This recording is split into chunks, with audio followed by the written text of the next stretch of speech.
लंबे रोमांचकारी जीवन में ढेर सारे अनुभवों के मालिक सालिम अली एक दिन केरल की साइलेंट वैली को रेगिस्तानी हवा के झोंकों से बचाने का अनुरोध लेकर चौधरी चरण सिंह से मिले थे। सालिम अली एक बार केरल की साइलेंट वैली को जो रेगिस्तानी हवाओं के झोंकों से बचाने का अनुरोध लेकर वहां के प्रधानमंत्री चौधरी चरण सिंह से मिलने गए थे। चौधरी साहब गांव की मिट्टी पर पड़ने वाली पानी की पहली बूंद का असर जानने वाले नेता थे। पर्यावरण के संभावित खतरों का जो चित्र सालिम अली ने उनके सामने रखा, उसने उनकी आंखें नम कर दी। सालिम अली ने उन्हें बताया कि इस कारण पर्यावरण को खतरा हो सकता है और साइलेंट वैली की रक्षा के लिए उन्होंने चौधरी चरण सिंह से निवेदन किया। आज सालिम अली नहीं है, चौधरी साहब भी नहीं है, दोनों की मृत्यु हो चुकी। कौन बचा है जो अब सोंधी माटी पर उगी फसलों के बीच एक नए भारत की नींव रखने का संकल्प लेगा? कौन बचा है जो अब हिमालय और लद्दाख की बर्फीली जमीनों पर जीने वाले पक्षियों की वकालत करेगा? कब और कौन इनकी संरक्षण करेगा? कौन इनका सुरक्षा करेगा? अब कोई नहीं बचा है।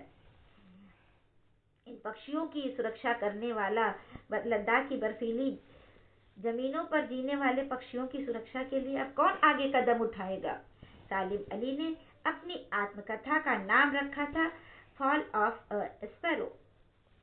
मुझे याद आ गया, D.H. लॉरेंस की मौत के बाद लोगों ने उनकी पत्नी फ्रीडा लॉरेंस से अनुरोध किया कि वह अपने पति के बारे में कुछ लिखें।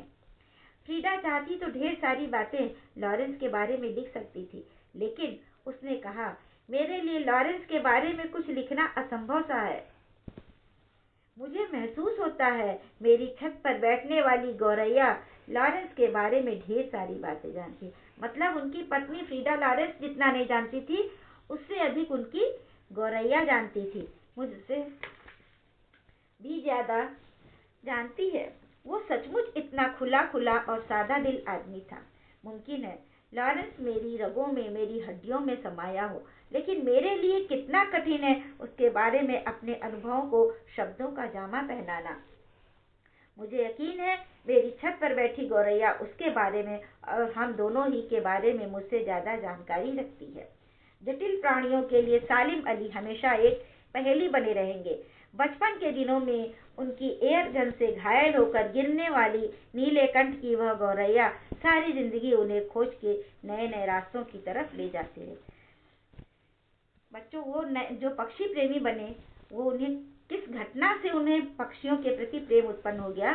बचपन जब वो छोटे थे तो उनकी एयरगन से एक नीलेकंठ की गौरैया घायल होकर गिर पड़ी। जिंदगी की ऊंचाइयों में उनका विश्वास एक क्षण के लिए भी डिगा नहीं। वो लॉरेंस की तरह नैसर्गिक जिंदगी का प्रतिरूप बन गए थे। उस घायल गौरैया को देख करके सालिम अली के मन में पक्षियों के प्रति प्रेम की भावना उत्पन्न हो गई और वो एक बहुत बड़े पक्षी प्रेमी बन गए। सालिम अली प्रकृति की दुनिया में एक टापू बनने की बजाय अथाह सागर बनकर उभरे थे।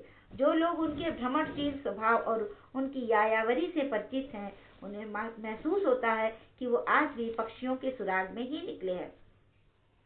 यायावरी और भ्रमणशील स्वभाव मतलब वो पक्षियों के लिए घूमते रहते थे और बस अभी गले में लंबी दूरबीन लटकाए अपने खोजपूर्ण नतीजों के साथ लौट आएंगे। जब तक वो नहीं लौटते, क्या उन्हें गया हुआ मान लिया जाए? मेरी आंखें नम है। सालिम अली, तुम लौटोगे ना? अब मैं आपको गृह कार्य दे रही हूँ बच्चों।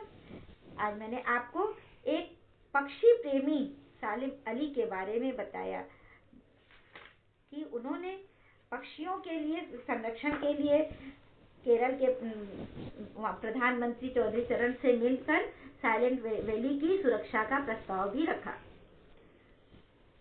मैं गृह कार्य में आपको प्रश्नों के उत्तर लिखने के लिए दे रही हूँ। पहला प्रश्न है, सालिम अली जीवन भर किस बात के लिए समर्पित रहे? अभी मैंने आपको पाठ पढ़ाया है। दूसरा प्रश्न है, किस घटना ने सालिम अली के जीवन की दिशा बदल दी? अभी मैंने बताया ना कि एक बचपन में उनके एयरगन से एक गौरैया घायल हो गई थी। तीसरा प्रश्न है, सालिम अली का चौधरी चरण सिंह से मिलने का कारण बताइए। सालिम अली चौधरी चरण सिंह से क्यों मिले थे? चौथा प्रश्न है, सालिम अली के व्यक्तित्व की विशेषताएं बताइए। इस तरह बच्चों मैंने आपको 4 प्रश्न दिए हैं जिसको आपको उत्तर लिखना है। धन्यवाद बच्चों।